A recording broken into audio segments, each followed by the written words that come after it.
Hey, Hey, Vaughn. Kim. How are you? I am well. How are you? I'm well also. Thank you. So, hey, everybody. Welcome to But First Football. And after yet another semi-quiet week in the world of NFL, never a dull moment in the world of NFL, we do have some things to discuss. But I personally have been loving these stories that you've been sharing with us.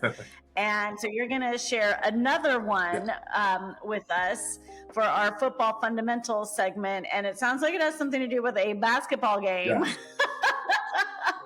So this is what the NFL guys do during the off season.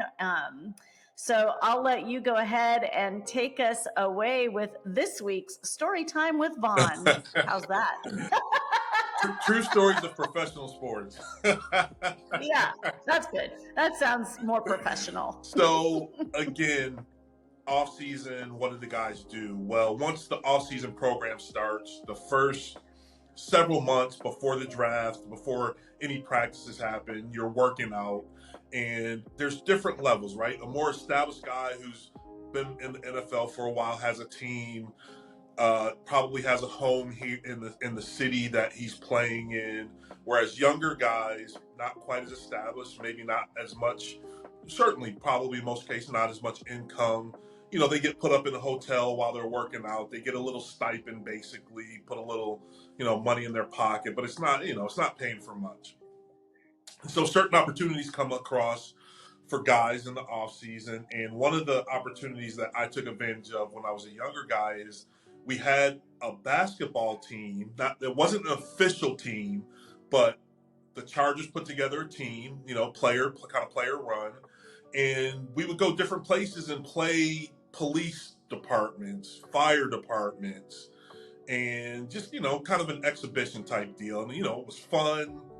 Again, you get a little bit of money in your pocket, and nothing that any of the true veterans, were really doing. So this one time we go up to Medford, Oregon, and so there were 7 of us that went on this particular trip. Now, we had one defensive back, Terrence Shaw, who could run all day, and the rest of us were a combination of defensive, offensive linemen, and perhaps one linebacker. So we go, and Medford, small town in Oregon, no one's very familiar, but the people who kind of brought us up, we flew up, people brought us up, very kind, we appreciated. And the first couple games was exactly what we expected, in that we played police officers, a group of firefighters, and hey, no problems.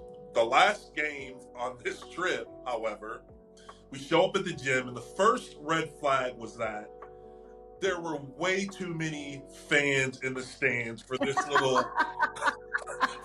exhibition between us and what we thought was going to be another police office or fire department. And as we file into the into the gym, we see on the other end, like, first of all, this team is 15 deep. Now there's 7 of us. They're 15 deep, and as it turns out, it's some local junior college, and we are looking at each other like the looks on our face. We all knew we were in deep trouble, but not the kind of trouble we thought. We're competitive, and every college football player at some point goes down to the rec center. You put a team together, and you try to dominate the gym, and the regular students, and you think you're living your NBA fantasy, right? Yeah. Well, let me tell you, we were in trouble immediately because they're running their program, they're doing what they do. Again, we have one little guy, Terrence Shaw, again, who can run all day. The rest of us, we are gassed literally minutes into the contest. Now, because there's only 7 of us, there's only 2 guys on the bench. Yeah, you don't get a lot of rest. We reach a point where we're almost physically fighting each other to get out of the game. like like we're, like in football where you tap on your helmet to let them know we're tapping and no one's responding. Like people are kind of not trying to make eye contact. And Who was coaching you guys? so Rayleigh Johnson, one of my buddies who went to University of Arkansas. He played defensive end for us. He was kind of running the show, kind of put the trip together, if I remember correctly, and kind of was the on floor court general, right? Well, I say all that to lead you up to this moment, because this is when I felt so bad, because literally, we are at every turn. It's like, okay, this is the strategy. I'm gonna run up, then I'm gonna run back, then I'm gonna let them go. I'm just gonna kind of look, and so, and literally, like, we wanted to give a good effort because people were there to, we understood, like, hey, the Chargers are in town. Like, how often does that happen? But at the same time, just physically, we were unable to keep up with this,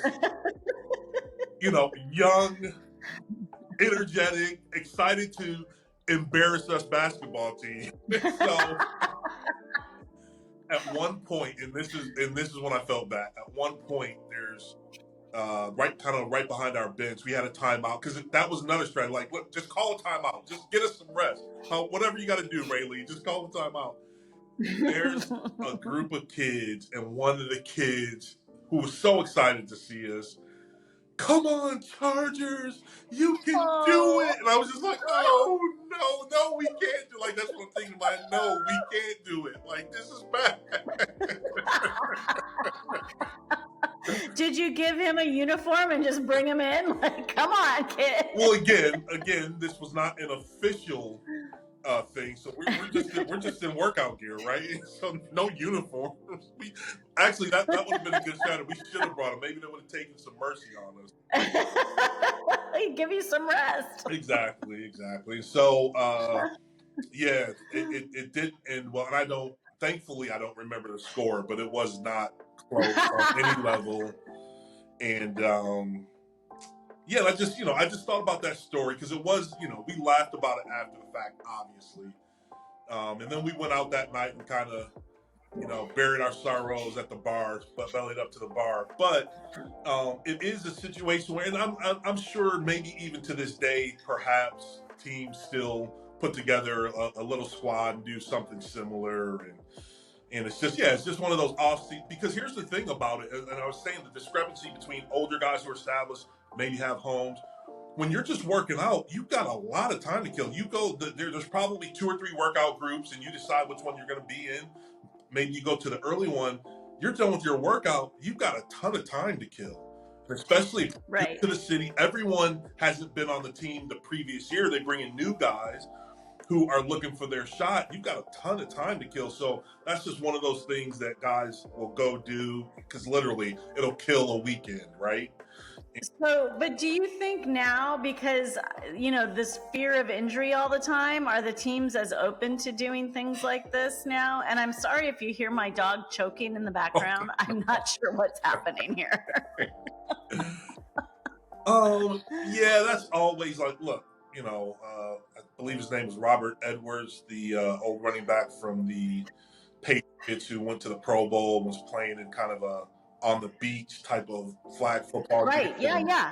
His career was over after, he blew his knee out, if I remember correctly. That's always a concern. Like, there's different things about, motorcycles and certain X game type sports. But, because here's how we justify, right? Like, this is a way for us to get, some physical exercise in, and, get some cardio in a kind of fun way. But at the same time, you do have to realize, look, because for them, it probably is a little bit more serious. Hey, those are professional athletes. I'm going to show them what I did in high school, right? I mean, it's like, dude, just calm down. Let's all get off the court safely, right? Well, and I mean, I love that because I think there is, there's so many things that the athletes won't do now because of fear of injury. I mean, you look at the Pro Yeah. Bowl, which makes sense. Yeah. But at the same time, then it's like not as fun. This sounds so fun. So there's a couple of things that this makes me think about.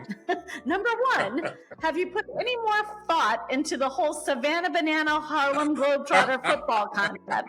Because that's what this is reminding me of. Right. So I could see, I feel like there's still potential there for something.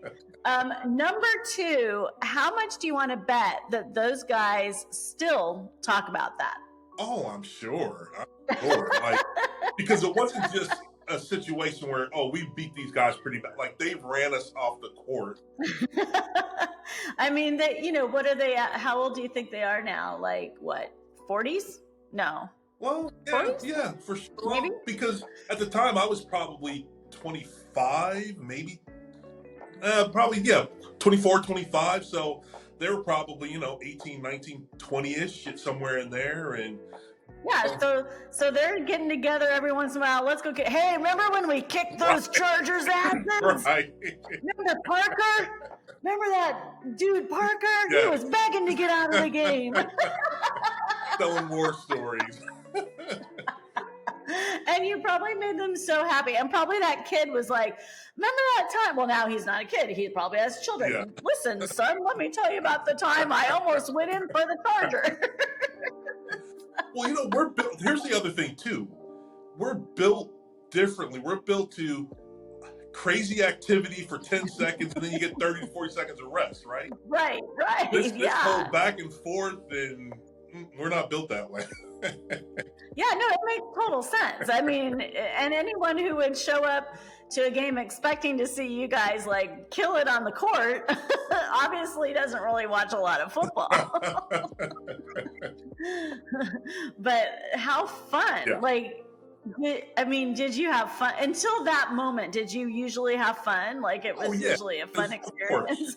Because you're with your teammates, and then there's a liberal amount of alcohol involved, and you go to the bar, and you drink, and you meet the locals, and so of course it was fun. I feel like though having more than 7 would probably be a benefit. Like you probably needed like a good 10 to 12. Right. Exactly. Unless you were like Mike Evans. Mike Evans played basketball in college, so I feel like he could still put some moves down on the court. Oh, well, look, well, it wasn't that we didn't have guys who could play. We just didn't have guys who could play on that trip with us. Right. Yeah, that was the problem. That's a very, very fun. I wonder now. I'm sorry, my dog Taquito.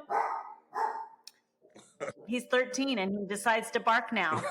I don't know. I feel like now one of those activities might be pickleball. Oh, don't you think? That's such a trendy thing. Yeah. And doesn't Tom Brady have something to do with some semi-pro pickleball something or other? I feel like I've heard that. He might. I just know it exploded during the pandemic, and then I know at the old tennis place where my daughter played, they converted several of the tennis to pickleball. Most of it's pickleball now. Yeah. I could see that being like something that the guys do now rather than b-ball. Although they probably still play basketball. Well, guys love basketball. That's the thing. If any of them are like me, because I hated like the workouts for the workout's sake. I always like making it fun somehow, where it's I'm out here for sure hitting the ball. Back when she played tennis and I could reach the corners, I'd hit the ball back and forth with her, and whatever it is. So I'm sure quite a few of them probably do play pickleball, right? So. So, I don't know if you just saw that. I didn't touch the camera, James. I'm pretty sure. I so appreciate that effort because I couldn't have done it. My knees are hurting just watching that.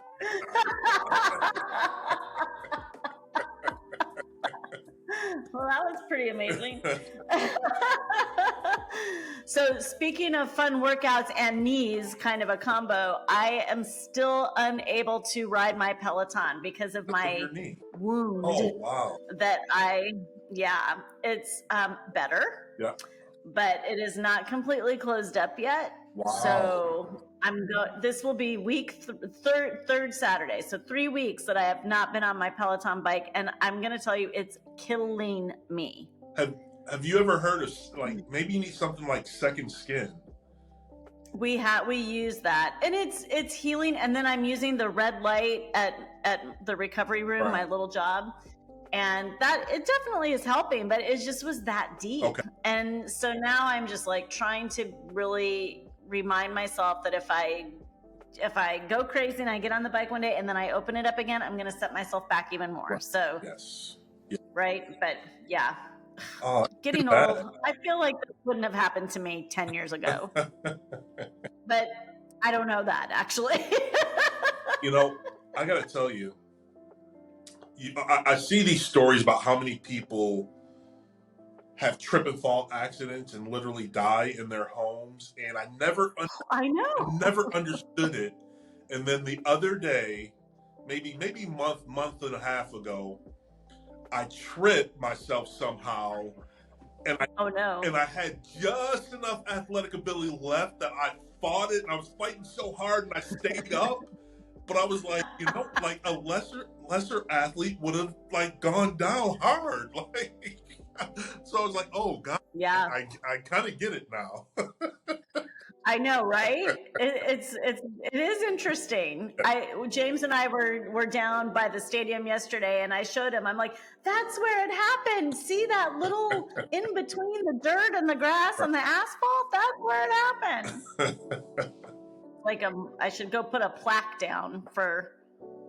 Well, you know what? Anyway, you have to be not to make it all that way. That's stupid. You have to be a good patient and not fight the urge to, like you said, get back on the bike. Like just let it heal, and when it's healed, you'll get back on the bike.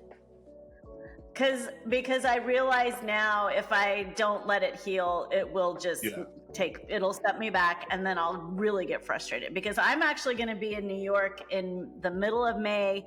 My niece graduates from NYU. And my intention is to take a live Peloton class. I really, really, really want to do that. So I must be back up and running. Right.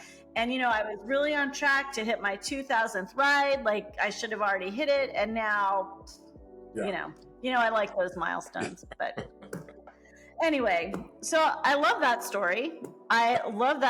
Again, would love photos. Vaughn, I know this was pre photo cell phones. Yeah, this is digital photos. There's got to be something out there. Ashton will look for it. So a couple of things that caught my eye this week. Let me know your thoughts on this. We already talked before we started podcasting today, the whole Russell Wilson, and do you know that Dan Patrick calls him Russell Wilson Jr. the Third? Is that really his name, or does Dan Patrick just say that because it's funny? I think it doesn't make sense. He might be a third. Yeah, I'm not exactly sure. Junior the Third. Anyway, so now the Giants have Russell Wilson, who apparently will be the starter, and Jameis, which is bound to be quite the entertaining dynamic, I think. Jameis is just like, well, I'm going to play another year or two, and then, Russell, I think, is playing for other reasons. There's more ego. Because I did see a quote today that Russell Wilson posted, and he said he'll do anything this offseason to get ready for 2025. Okay. So this guy's been in the league a long time. That seems like, I don't want to say kind of a desperate thing to say, but it doesn't sound super confident. Would you agree with that? Yeah, it's so ambiguous. Like, what exactly does it mean, Russell? Like, look, here's the thing. Here's why I think, based on, again, I haven't been in the locker room with either of these guys, but I think Russell at this point is probably the better player, but Jameis is probably the better locker room guy, right? Yes. Uh, Yeah. Oh, yeah, interesting. Maybe they're going to be like, this is your job and this is your job. yeah. And I know everyone thinks it's like the after school special where the quarterback is the leader of the team and he's telling them Not always. what to do, and it doesn't always work that way. There's sometimes the leader of the team isn't necessarily the quarterback. Especially, I'm not saying he's not respected, but we he's a bit cringy in the way he's cringy, and we all understand what I'm talking about. And so sometimes a second voice can be the leader of the squad, right? So, um, and that's I feel like that may be the case in Pittsburgh. Like Cam Hayward, he's like him and TJ Watt are like the leaders of that team. yeah, It seems, right? yeah, especially in that where it's such a defensive culture, and that's part of it too, right? It's not necessarily that the coach necessarily picks who the leaders are. Typically you want your team to vote for that, but he empowers the leaders to rise up, right? And there's such a defensive culture, and Tomlin is such a defensive coach that I'm sure, it's not surprising that their leaders are the defensive guys, right? And that's who you look to. What is the culture at the Giants? There isn't one. It's No, Loser. when Coughlin was there, Loser culture. very different than what it like. They have a lot of success in their past, and the NFL is better. They do. Giants are better, and right now it just doesn't seem to be a very cohesive game plan / culture / It's not great. It's not great. Well, and I read something, I think it was in The Athletic, something about the owner saying he's just about lost confidence in the leadership, meaning the GM and the coach. But he kept them. Like, what is that supposed to mean? Well, Dayball was kind He of kept them. Dayball, the head coach, was kind of a wonderkin when he left Buffalo. Like he had all the momentum and all the heat was. This is the next great NFL coach, and it just has not gone that way. But I think a big part of that was they clearly made the wrong choice at quarterback, and once that decision can set your franchise back for 10 years sometimes. So long, yeah. So, there's talk that they might draft Shador. oh, really? But would Dion, how would Dion feel about that? Like he's gonna go ride behind what? Russell Wilson, what's Jameis, and then Tommy DeVito? What? Because they signed DeVito too. If you had told me, yeah, I saw that. So if you had told me it was DeVito, Jameis, and then they draft Shador, I wouldn't I would be nonplussed, I guess is how I'll say it. But with them signing Russell, like that would just be a crowded quarterback room. Now, again, that's what I think. I doubt they would carry 4 quarterbacks, so either Jameis or Tommy DeVito would be gone. But look, it could still happen. They're still looking for their QB of the future. What about Cleveland? Cleveland has no quarterback, and obviously they let Jameis go. But I guess it probably was Dan Patrick because that's who I listened to the most. But they were saying, would Dion allow Shador to go to Cleveland? Would you? Look, I know the Mannings famously pulled that with Eli and the Chargers, which I thought was crappy, by the way. I just don't see Dion doing that. Dion's situation was different in that it wasn't so much that he was because the famous story, I think I mentioned it earlier, is how he told teams that were drafting past 5, "Oh, I'm not going to bother interviewing because I won't be around." And of course, he said in Dion's flamboyant way, right? Yes. If his kid got drafted, Dion's a coach, right? At the end of the day, and he respects the game. He respects how things operate. I highly doubt he would not let his kid go to where he got drafted. Now, I wouldn't wish Cleveland on him. Right. New York, the franchise is poor, but at least you're in New York City.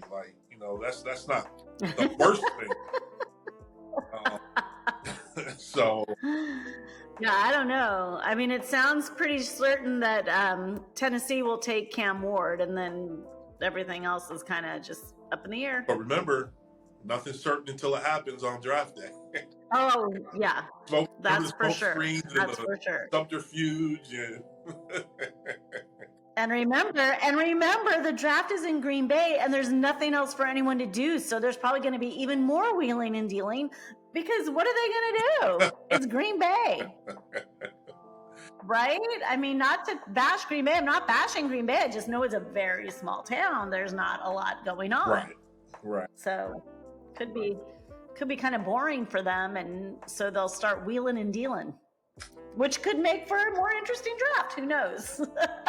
Yeah, I'm so interested to see where Shador ends up just because of how I thought, he played very well, had a great college career.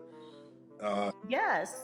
All the talk is how he's sliding. Now I'm hearing now the talk is that he's moving back. Like, so it's all over the place. Like, I would suspect he's going to go in the top 10. I'd be very surprised if he didn't. I would think so. I would think So so. well tested. He had a great career despite being beat up for most of his career. At least these last 2 years at Colorado, they did not protect him very well, and he just got up, didn't complain, and went out playing. So that goes a long way in an NFL locker room. Absolutely. Yep. Now, what about some news here in Tampa? Todd Bowles hired a game day consultant. Okay, which means interesting. Which means probably he won't kick a field goal when there's 3 minutes left, or to put yourself in overtime in Kansas City where you're not going to win. Gotcha. So kind of a game management consultant. Yeah, and his name is Zach Beastline. I cannot read my own writing, but it's Zach with a B. And how old is he? So I don't know. It just happened like yesterday, so I have to find out. But maybe I'll find out because Saturday night I'm going to the Mayor's Masquerade Ball. It's a benefit for the United Negro College Fund, and I think that I might be sitting at the Bowls table. Oh, okay. So I'll see what info I can get. Probably he won't want to talk about it, but I'll try. I'll try get some scoop. And I asked his age because I'm wondering if if you were going to say he was a young guy, I was thinking, well, perhaps he's an analytic guy, and some of the decisions that they might make might be based on just crunching the numbers versus if he's older, maybe he's got some NFL experience. He's an old school. I told you they like to eyeball things and feel and yeah. So I don't know. I didn't see this picture yet, but next week I will report back. Yeah. And then another funny thing that I saw out there, Bucky Irving, our rookie quarterback from Oregon. Mm-hmm. He had such a great rookie season. So they did this little thing on the Bucks Instagram where they showed him these things from the 90s to see how many things he recognized. So they showed him a VHS tape, and he did recognize that. Okay. They showed him a floppy disk. He had no idea what it was. They showed him a cassette tape. He didn't know what it was. Oh, wow. And there was one other thing. And then they showed him the Transformer action figures, and he knew what those were. Wow, that's fun. But I'm like, oh my God, that's so crazy. Maybe it was a rotary phone. I don't know. I don't remember. But that's who's playing in the NFL now, and they've never seen a cassette tape. Isn't that crazy? Oh my goodness. You guys probably had Walkmans on your bus rides and plane rides. Absolutely. Yeah. I remember with your cassette tape. I remember when the portable DVDs came out, and that was such a game changer. Yeah. For oh yes. Oh man. Well, for parents too, yeah. Because you realize on Sundays when I insisted on watching football, Elizabeth would humor me with one game. She would watch one game, and I'm talking, she was little. Well, our girls are the same age. Yeah. So then the second game, she could watch a movie on her little portable disc player. So that's what I used it for, was football. Right. Even back then. Oh, man. Yeah. You got it bad. I do. And then I just wanted to share a couple of interesting things that are happening in Tampa because it's really quite crazy. So tomorrow is baseball opening day for the Rays. Today is opening day, but the Rays opening day is tomorrow.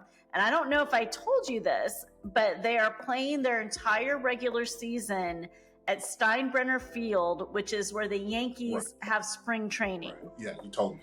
So we drove by there yesterday and they were so busy changing all of the signage. So now it says Rays, but all of the and then at the bottom of all the signs it says "Thank you, Yankees." And I mean, Vaughn, this is like we are in the same division. I know. Isn't this crazy? But then in the paper this morning, they were interviewing the guys, and I think their locker room at this facility is better than the Rays had at the Trop. They're everything, like it's nice. Right. The only thing is that it's outside, so there's no way in hell they're not going to have rain delays, if not full-on cancellations, because our summers, we get that. But it is weird. And then I'm realizing, oh my gosh, that whole area is going to be insane on game day because it's right in the middle of, it's actually right across the street from Raymond James. Okay. So it's going to be really interesting to see how this all works out. And I don't even know where the Yankees minor league team is playing because they usually play there during, for the minor league games during baseball season. So I don't know where they're going to be playing. Isn't that weird? Yeah. So this has never happened before. So this is going to be very interesting. And are they just fixing the Trop and that's what's going to happen? That has not been decided. And it's very, could be related to FEMA and, what's happening there. Yeah. With, government funds. So the city, I don't think, has decided exactly how much, because there was an agreement with the Rays and what they were going to do. And now that the Rays have backed out of that, I'm not sure that the city is going to approve the repairs. Right. It's messy. It's very, very messy. So who knows? This could be the last time we have the Rays are contracted to be here through, I believe, 2027, but I don't know. I feel badly for the players, except they might just really love this. And they're like, the weight room, like everything, the Yankees really know how to do it. Like, that's really kind of crazy. Divisional foes. I'll tell you what, though, but that's a heck of a trade-off. I get it. Like, the amenities are nicer. However, playing in Tampa in, call it July. Outside? No. Forget it. I will not be there, and I love baseball, and I would, I normally go to a game or two, but I won't be there. But the other thing is that what's going to be interesting is they're going to likely sell out. So the Trop, never sells out. I think we were maybe at one sold out game, and it was actually against the Yankees, and I think Jeter was, it was his last hurrah. And, there's a lot of Yankees fans here because of the Yankees spring training, and it's their, their spring training base, and they're training, they rehab here. So I think that's probably the only time I've ever been to a sold out game at the Trop, including one playoff game. But they'll sell out some games here. So that'll be interesting for them to play in a stadium where they actually sell out. Right. Yeah. Oh, wow. Good for them. Well, so I guess really that was the only thing I wanted to tell you about, because I think it's super interesting from a sports perspective. I mean, nothing like this has ever happened before. So yeah, that's crazy. You got to do what you got to do, right? And yeah, well, they really had no choice. Yeah, and at the end of the day, the owners are partners, right? Even though they're eating franchise, but ultimately they're partners. And hey, I need to accommodate my business partner. Well, it makes the Yankees look good, which usually they're the hated Yankees. If you're not a Yankee fan, you hate them. Like there's nobody. I don't know anybody that has a middle ground feeling about the Yankees. Do you? I do. I mean, I'm a Mets fan, but I'm not in the vicinity where the market. Yeah. Yankees one way or the other. They're not there. I mean, I guess they're a crosstown rival in that. But look, we're so many championships down from what are the Yankees?